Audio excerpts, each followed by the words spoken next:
I can say this group saved my marriage. There's no question in my mind that this group right here saved my marriage.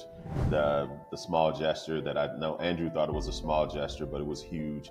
Just dropping off those flowers and showing my wife a side of me that she didn't always see. That was huge. And then, listening to how the conversations you and Spencer had about your wives and how you adore your wives, I was like, man, I've got to change it up. I've got to, do something different. And then the words, like I remember that, this how good, Stephan, you are with words, and how every time you say something, it matters and it means something. And I would just haphazardly throw words out there and just, say something to my wife that just was not, of God. And then I would just, continue to, create a huge rift for us. But then all of a sudden, when I became very thoughtful and just thinking, okay, and Andrew said something that I'll never forget. He's like, the one thing I've always thought, it's much, much harder once they're gone than to keep them when you got them. A little known secret about me is that for the past 3 years, I've been part of a men's faith-based mastermind for entrepreneurs. We've been meeting every 2 weeks on Zoom. The premise is to read a particular book and come together to discuss it, a chapter each meeting. The books have included You Were Born for This and The Alchemist. There is no charge for this mastermind, but it is invite only. For me, it's been nothing short of life-changing. The mastermind was put together by one of our 3 guests today, Andrew Windham, founder of College Planning Institute.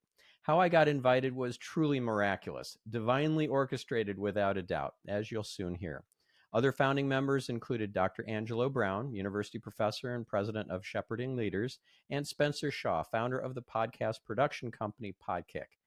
This is a quite unusual situation for me to interview 3 guests simultaneously. I don't think I've actually done this before. But these 3 guys have such different perspectives and personalities, and each have contributed so much to me in terms of my transformation that I had to have all 3 of them on together. And I think you'll find the dynamic between all of us to be refreshing. In this episode, we explore the intersections of faith, leadership, and the miraculous in everyday life. We each share examples of miracles and divine guidance in our respective lives, as well as our own unique perspectives on building a faith-driven business and community. We discuss some of the myriad ways in which our connection to God has helped us navigate challenges and make sense of them. We share how to deliver God's miracles to both strangers and loved ones alike. And when I say miracles, I'm talking legit miracles that defy the odds. I have a feeling during the course of this episode, you're going to grow to love Andrew, Angelo, and Spencer. And of course, you'll get plenty of wisdom nuggets along the way. So without any further ado, on with the show. Hey guys, it's so great to have you all on the show. Great to be here. Amazing. So this is going to be unusual because I normally have 1 guest and I have 3. So we'll see how this goes. But I'm thrilled to have all 3 of you on because I've gotten to know all 3 of you so well from these calls that we would do every 2 weeks, and it's been life-changing. So Andrew, maybe you could start by sharing how you ended up bringing me into the fold of these mastermind calls that you had set up or were in the process of setting up when we met. It was a pretty magical occurrence that I became part of it. It seemed like it was just fate or something. I don't know how I would describe it any way different than that, Stephan. We went into COVID, and I think everybody was in a state of disarray and just trying to get their bearings and those types of things. And I'm in an executive Bible study, and a gentleman by the name of Jim Croft, who's poured into my life a bunch in a couple years previous. We'd had breakfast, and he'd give me the recommendation to read the Bible every day. And I was looking for a silver bullet, and he just kept coming back to read your Bible every day and apply what you learn. And so that began a process that ultimately led to me feeling like I wanted to lead a group with a book, You Were Born for This, that we started off with. And just through quiet time and journaling, just basically came to the spot. I just said, okay, Lord, I'm going to invite. I got clear I wanted to do it for entrepreneurs, business owners, and entrepreneurial-minded individuals, and we just wanted to have 3 really simple criteria. We wanted them to be a guy, not because girls aren't great, but that's just what I wanted to build a community of men. They had to be faith-driven, and then also own a business. And then of those folks, I just want them to be committed to reading at the time the chapter of the book, and to show up and do life, 100% full out. And so, I guess to quickly put a bow on that piece is that I started inviting people. I think I probably invited about 11, but I basically just said, Lord, I'm going to invite these people, and whoever you want to show up, that's who's going to show up. And so we had a conversation, Spencer. I think we met through Genius Network, or a call that Joe Polish had done. And we set up a call. And I think at the time you were in Israel, and we had a great call. And then I guess about maybe 5 minutes into the call, I kind of felt a nudge, as we would call it, to bring up the idea and invite you. And so I was like, I think like we do oftentimes, I'm like, this is crazy, whatever. And I just got to the end. I finally said, I think the way it went was something like this. Okay, so I've really enjoyed our time. I feel a nudge or led to ask you a question. You may think I'm crazy. I'm perfectly okay with it either way. I'm starting a men's group. We'll meet every other Friday at 7 o'clock to 8 o'clock for a firm hour. These are the 3 things that I want you to be able to commit to. And if you say yes, I'll shoot you a book. And I did know you were in Israel, obviously, at the time. And then you said, Stephan? I said yes. But you know what happened before that, when you and I hadn't even chatted yet? I remember it was an I Love Marketing meetup. Yep. On Zoom. And Joe was, one of the speakers, of course, host of co-host of that show. And I forget who was who the speaker or guest was. I think it might have been Cameron Harold. But I saw you in the chat, and I think something happened where Cameron was talking about ADD and being a superpower, and I shared something about back in the olden days, hunters, gatherers, of course, existed, but also so did the spotters. And nobody talks about the spotters, but those are the folks who are now labeled with ADD or ADHD, and they kept the tribe alive because they were first to notice that the herd was on the move, and there goes our food supply. Or, hey, somebody's sneaking up from us, or a whole group of people are sneaking up on us from neighboring tribe, and they're about to murder us. Quick, run for cover. It's the spotters, evolutionarily, that kept our gene pool going, and it's a superpower. So I shared something about that. You on the chat, just on the chat, I wasn't even a speaker. Right. My role was just a participant, like a attendee, and you saw that, and you wanted to have a call with me to talk about it more. And in the first few minutes of us talking, I got a nudge.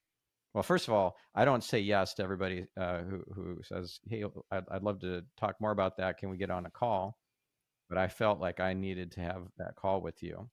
So I got that nudge. But I also got a nudge when we were on the call to share a book that I had never read, but I had just learned about. And I felt like I just knew that I needed to share that with you and tell you about it. And it was My Utmost for His Highest by Correct. Oswald Chambers. Yep. And I had only just recently heard of it. It's from, I don't know, 100 years ago or something. It's a very old book.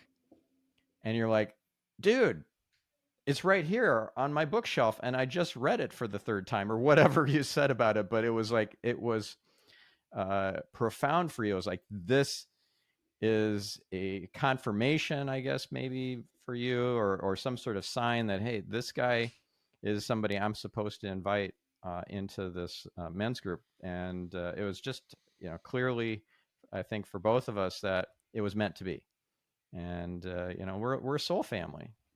all four of us, we're soul family, and we've gone through such incredible transformations and epiphanies and insights and dark nights of the soul and all that all together as a group, and it's been magical. So I'm grateful for every one of you.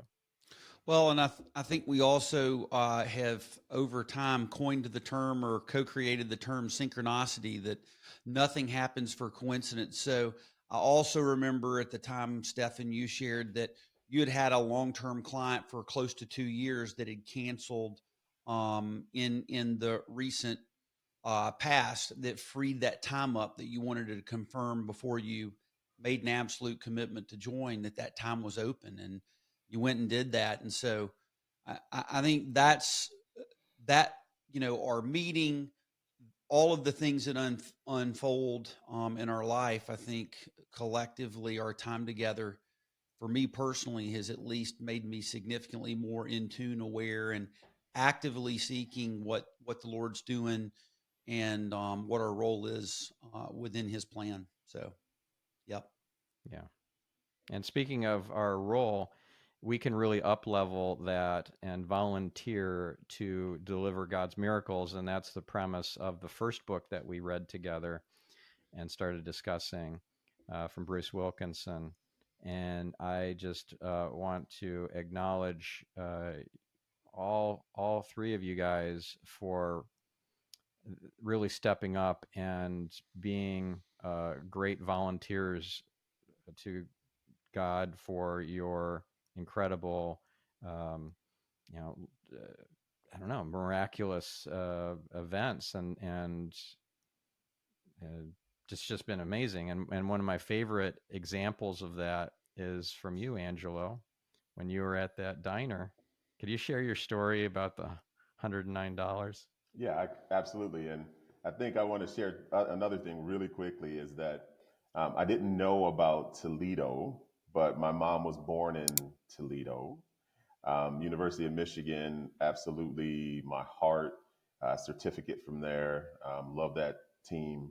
And then Andrew and I mean, he's a brother from another mother, and we had created a relationship that, when this came about, boom, it just made sense.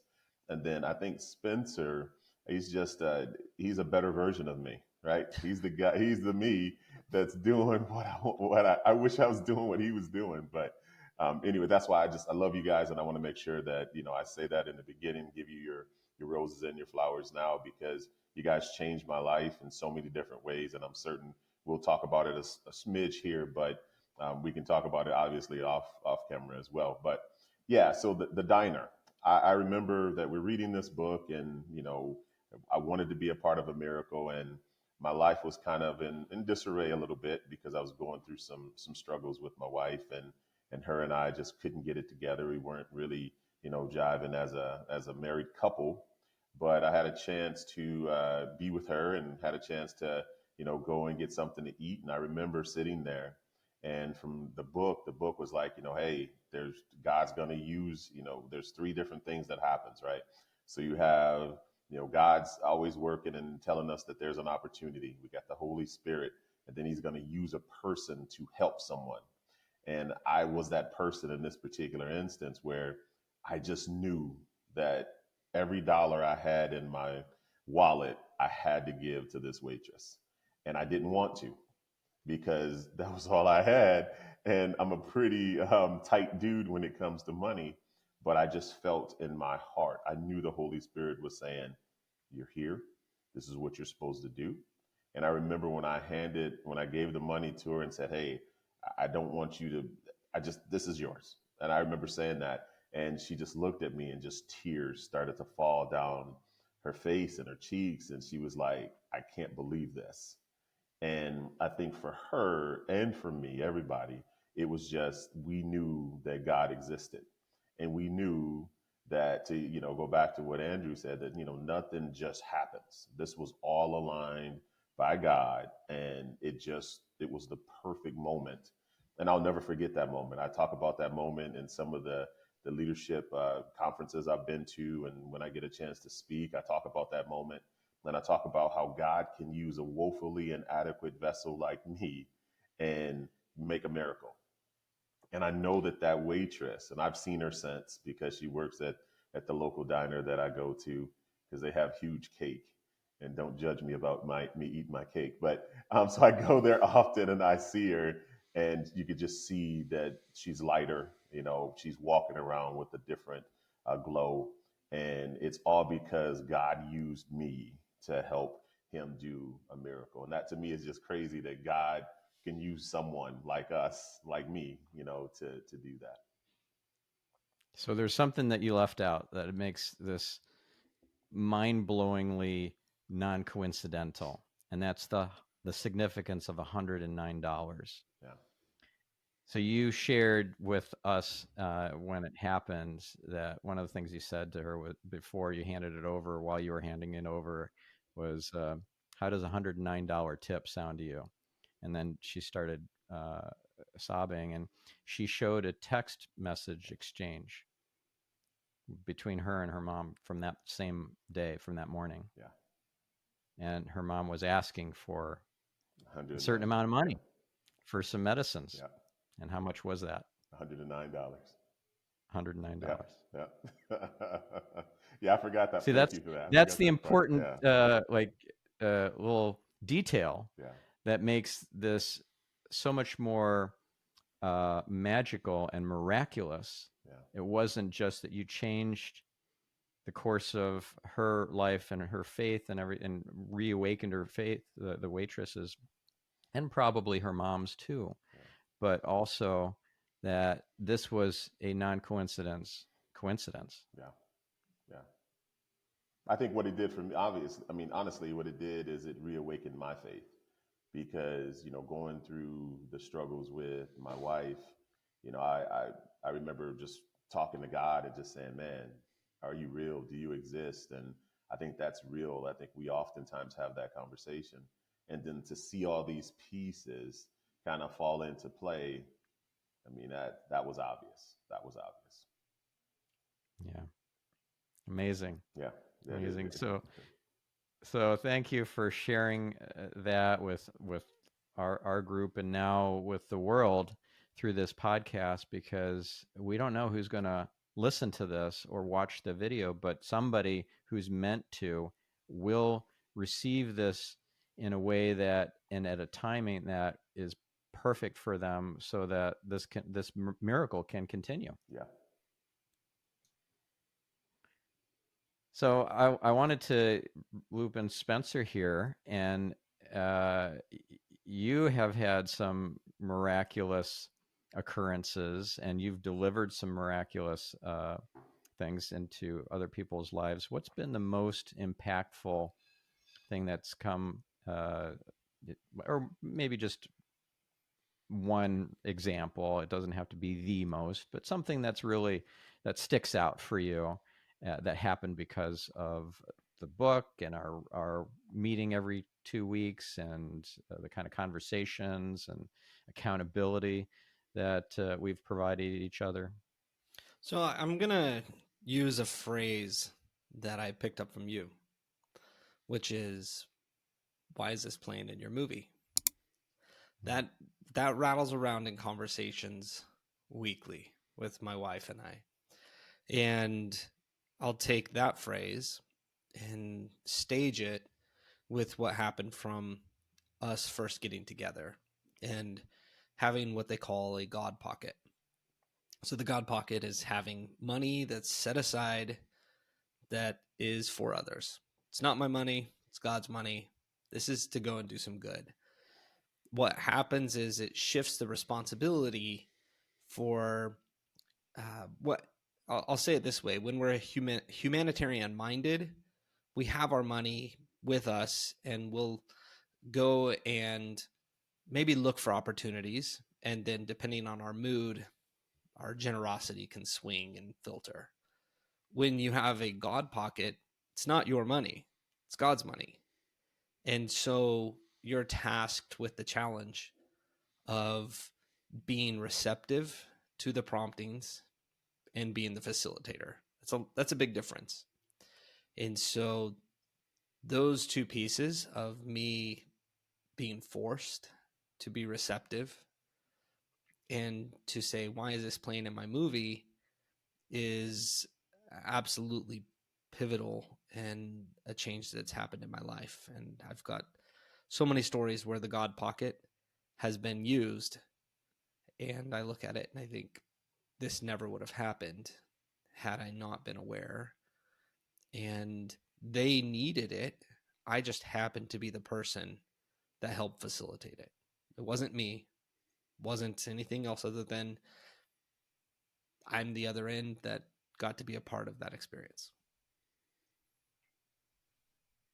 Yeah, we're all stewards for God for the money, the resources, the time, attention, the business, and the staffing, and everything that we can deploy to assist and shine our light and spread the light to others. So one thing that's really made a big impact in my life is the realization, or the epiphany, that it's his business, that it's not my business, it's his.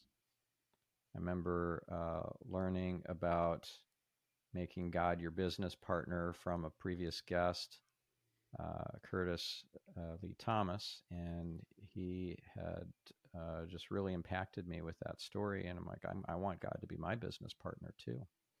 And sure enough, when I asked, God said yes, and everything shifted. So it's his business. It's his money. It's not just 10% tithing. The other 90% is his too, and I'm just a steward for it. And that's been a real game changer, a huge perspective shift for me, and I'm sure for you guys too. Absolutely. I think it's also, you know, as you read through the Bible, New Testament, Old Testament, and we see miracles, I think for folks that are believers and followers, I think one of the things they struggle with is, from a faith perspective, is we're human beings and we tend to lean towards tangible, provable evidence.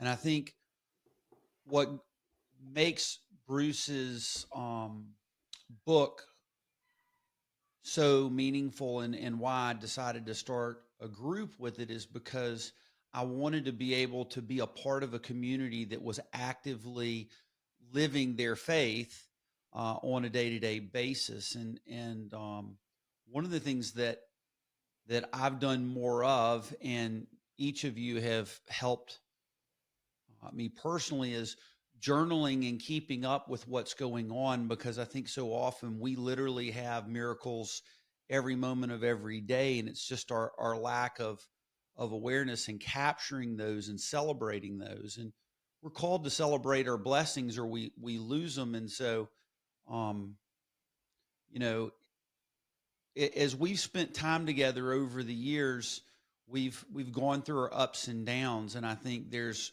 incredible value, especially for men, where we tend to want to be tough and do it all on our own. There's just incredible value and vulnerability in doing life together, having a place where you can show up and somebody can love you enough with empathy to see what's good, so that you have the ability to shift a perspective in something, or a time where you feel like you're struggling, that you see an opportunity. We did that in a recent conversation. And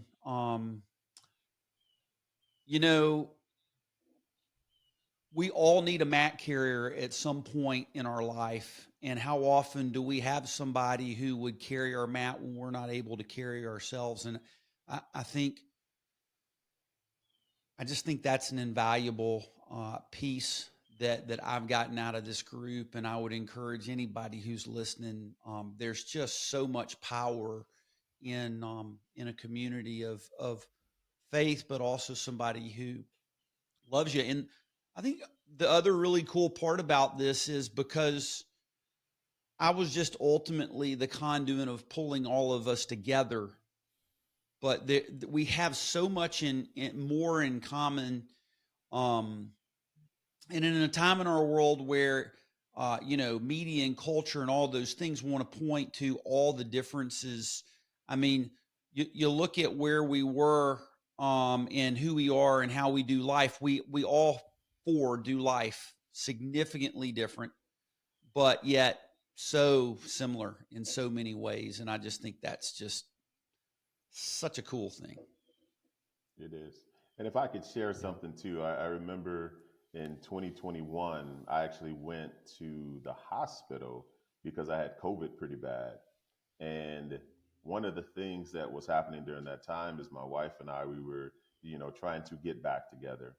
And Andrew, and I'm certain he spoke to you guys as well, but Andrew came to the house and gave my wife some flowers and some food and stuff like that. And I'll never forget that she said, "Man, I've thought one way about you," and I'm getting emotional thinking about it. But she said, "You have people in your life that care enough to bring me flowers and food to make sure I'm okay. You must not be as bad as I thought."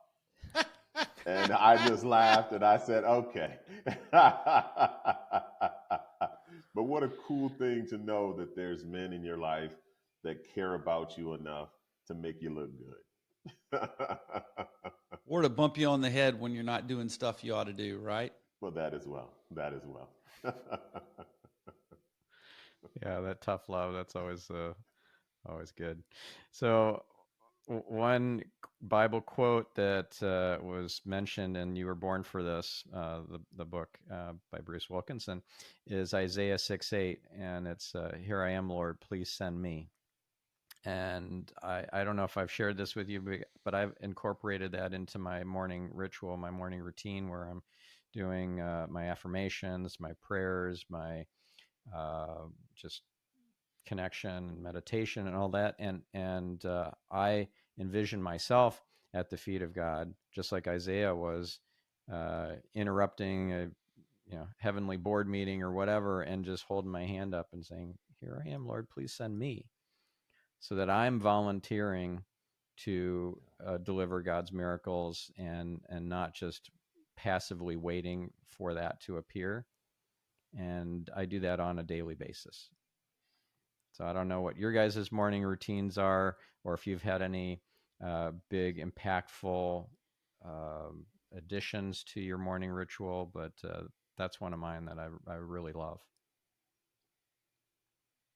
Well, I mentioned that, journaling and trying to capture those and be aware of what the Lord's doing in your life. I think that's a piece of it.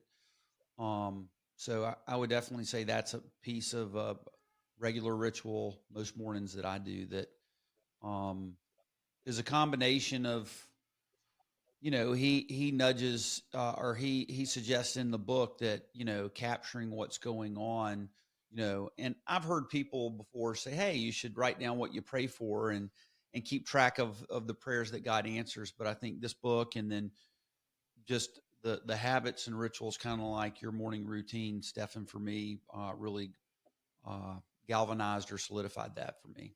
That's been a way to tangibly appreciate the intangible, if you will, and becomes it becomes the solidifier in faith in a lot of ways. Yeah, journaling is so important, and I keep my journal. I call it my God journal, because I'm writing to God, and I'm thanking Him for the challenges. I learned that from my sister-in-law, to thank Him and appreciate the challenges as much as the obvious blessings, because the challenges are actually just unrevealed blessings. And if we can contemplate that or reflect on that, that gives us the insight that, hey, everything is for our highest and best good. And it's just, we haven't seen it yet. We haven't seen the bigger picture. It's all for our kind of spiritual refinement, but we don't get the full picture yet. It's not like it's going to be any fun to live life if you're given the entire movie script ahead of time. Who wants to watch a movie when you read the Wikipedia article about the movie and its plot and what happens before you go see the movie? So yeah, I just think journaling and appreciating all this, the messages that we receive as well, the nudges, and also capturing that for later in case we want to write a blog post about something, and now it's part of our journal, so that we can just refer back to it. And yeah, what You else, know, guys? there's something I think about often, which is we live in a strange culture now where philanthropy on the corporate side is often stated to position or posture the business. And then you've got call it social philanthropy. You know, you've got YouTube channels or social channels of people giving away money.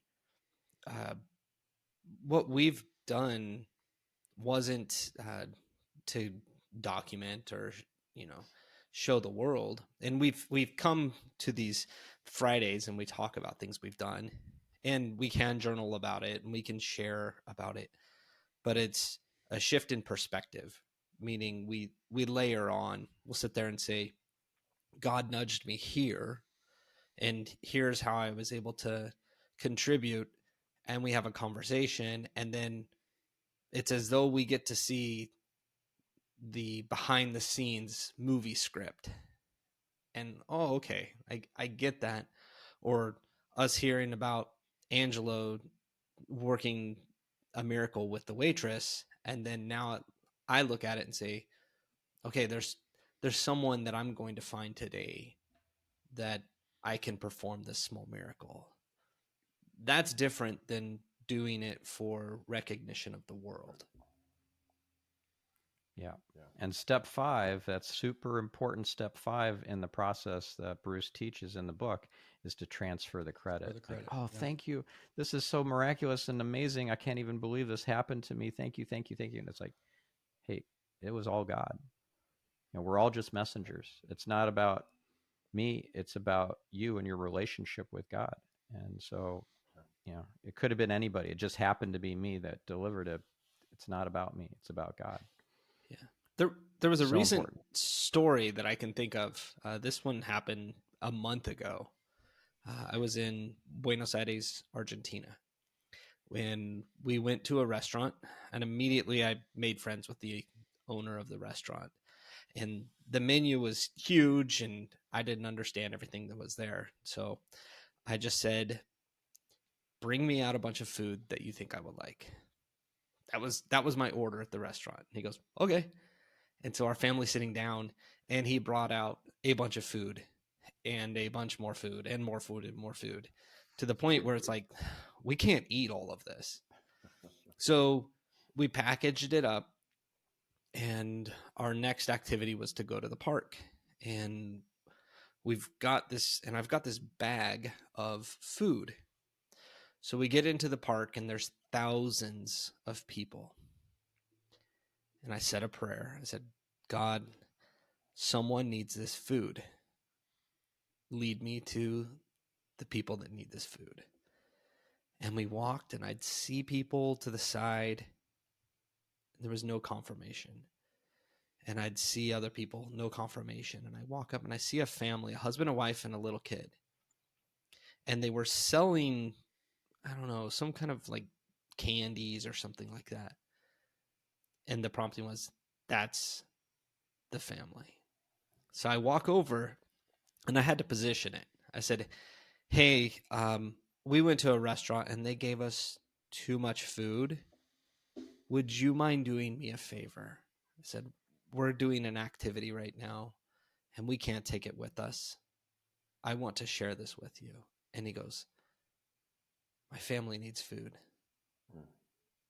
And I handed it to him. That was the last that I saw. But that was just me getting to be a part of that. So it was a mistake. If we look at it, it was a mistake the way that I ordered food. It was an opportunity from the restaurant owner, and it was a blessing for the family. That's what's so cool. So I would argue that it wasn't a mistake. I would argue that God knew, and and he used you.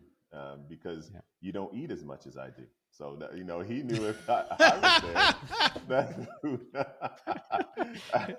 You'd be saying, "Where's the second course?" right. But perspective's so key in that. That's really, really, one of the things that I've gotten is a regular reminder out of being with each of you guys. Yeah. So something about this I want to point out, and it relates to another book that we read together. And I don't know, Angelo, if you were here for this book, but it was a recommendation from Spencer, and it's The Alchemist. Yeah, I was there. And the way this ties in to what we were just talking about of this family getting food in the park from you, Spencer, and how it was just kind of magical and orchestrated and everything, even though it seemed like a mistake.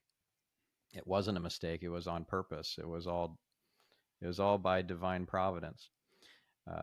There's a term, an Arabic term I learned from that book, The Alchemist, that really made a difference in my life, and that's maktub.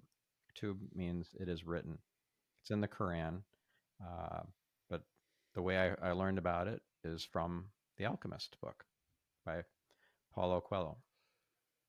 And if everything's already written, then the fact that you were supposed to order food in that way, because that meant you would get way more food than you could eat, you and your family, and then you would then be guided to give it away in the park to just exactly the right family, that was already written.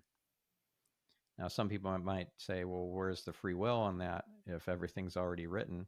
I thought we had free will. Well, we do, but it's not in the way that we think.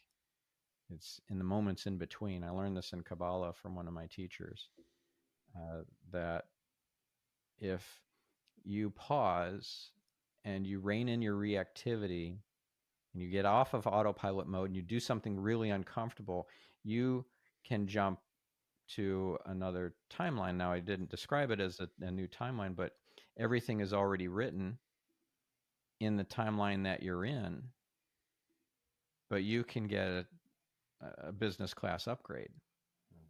And when you empty your wallet because you were nudged to do so, and you give that $109 to the waitress, that is significant. You're on a different kind of path now, one that was also already written, but it was one of many different movie scripts to choose from, and now you're on a higher vibration, and this new script with everything already written is more aligned with your new vibration of being a person who's willing to empty their wallet if they feel that nudge from above. That's incredible. It's miraculous, and it dovetailed so perfectly, that book, The Alchemist, with You Were Born for This, and we've read other books as well that have been great. But it's just such an impactful concept for me, Maktub, and so many others, A Personal Legend and everything. That's a great book.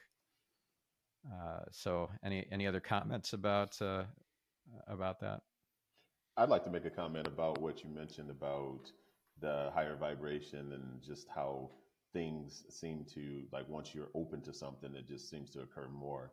But I've been a part of, I mean, maybe 15, 20 other miracles since that last one that I can designate as a real miracle, even though the mere fact that us four men are getting together with our schedules on a Friday and able to do this, that's a miracle as well. But I believe that once you're open to it, all of a sudden things just come your way because we know, they know, God knows that you will say yes. And then he uses you and continues to use you. And when people are around you and they're looking, they're like, oh my goodness, that was a miracle that just happened. And then you always want to point back and say, isn't God good? And because my wife has said this, my kids have said this, and how people are just drawn to me and they will ask me things that I'm certain they wouldn't ask other people. And then I just listen, because the one thing that I took away from this whole time together as men is I remember I would get there on a Friday waiting to hear the directive from Andrew, because he's our general. So I knew he was going to tell us what we were going to do, right? And then I know Spencer was going to kind of tie everything together because he's our world traveler and he's seen so many different things. And then Stephan at the end would have some profound thing that I would write down and go, why didn't I think of it that way? Like, I remember the one thing too is that I used to say all the time, I'm sorry, I'm sorry, I'm sorry. But then I remember Stephan says, no, you're not sorry. You want to say, please forgive me. And that has stuck with me like you can't believe, as well as, why is this playing in my movie and other things. But I think it's just the accountability piece that, as men that we had in this group and that we continue to have. And that I know when I'm walking through this life, I think about you men all the time and say, what would Stephan say? What would Andrew say? And that's really, But really, you know it's that true. it's not me; it's God. So I'll share something that I think you'll recall fondly. I don't say this word ever, Yeah. but I said punking, Yep, you did. Yep. and you're like, "What did you just say?" Because it was something about your relationship with your wife, and it's like it's not like she's punking you or something. I forget exactly what. I never say that word ever, but I was totally guided to say that from above, from God, because then you're like, "What did you just say?"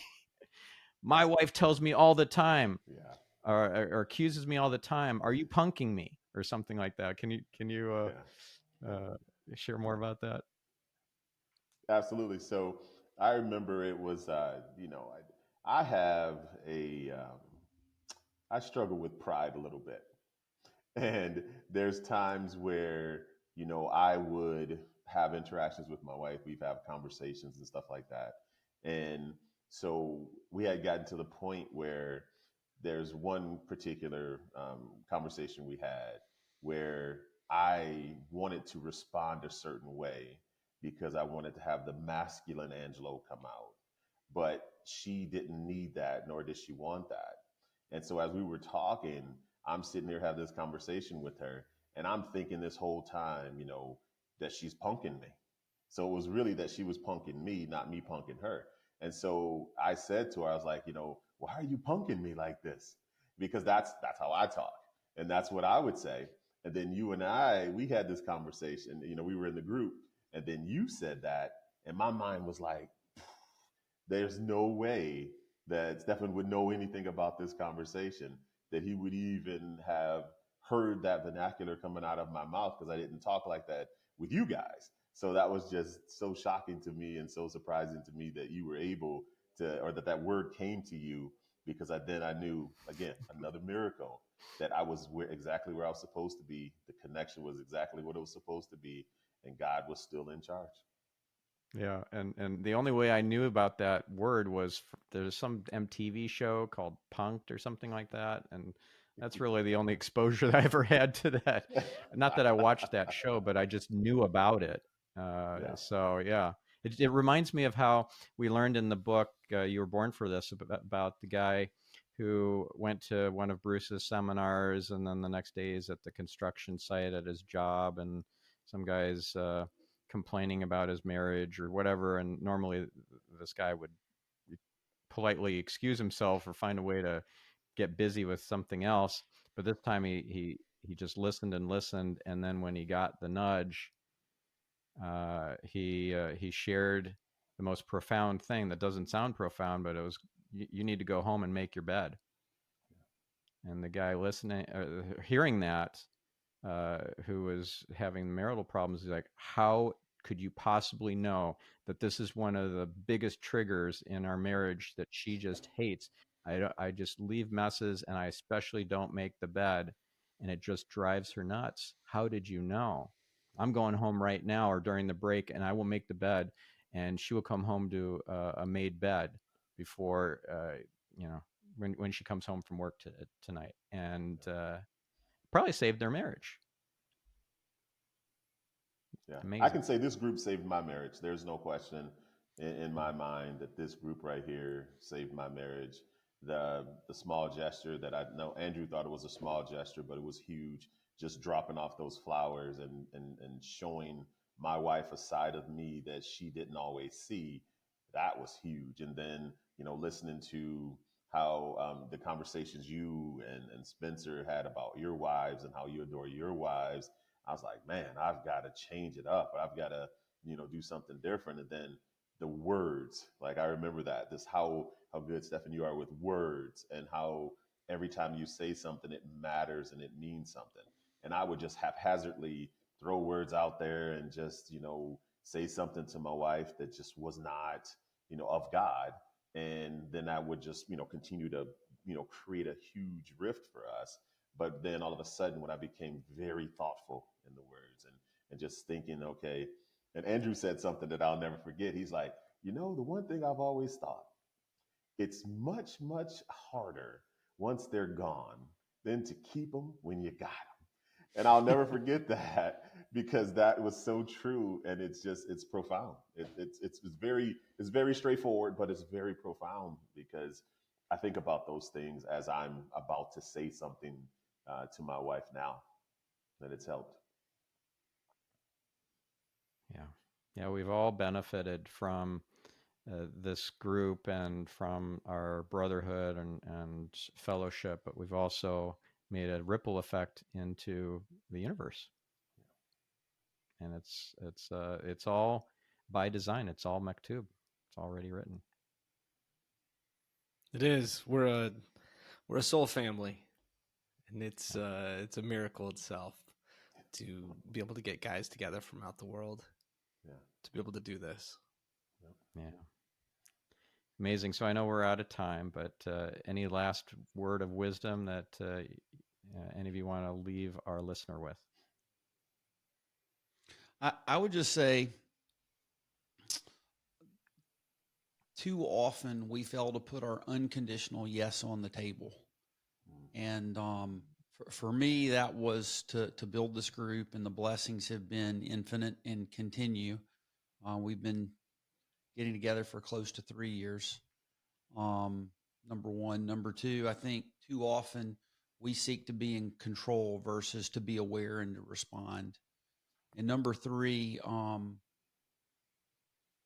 we are built and intended to be in community with one another so that we can love each other, support each other, encourage each other, and grow together. And I'm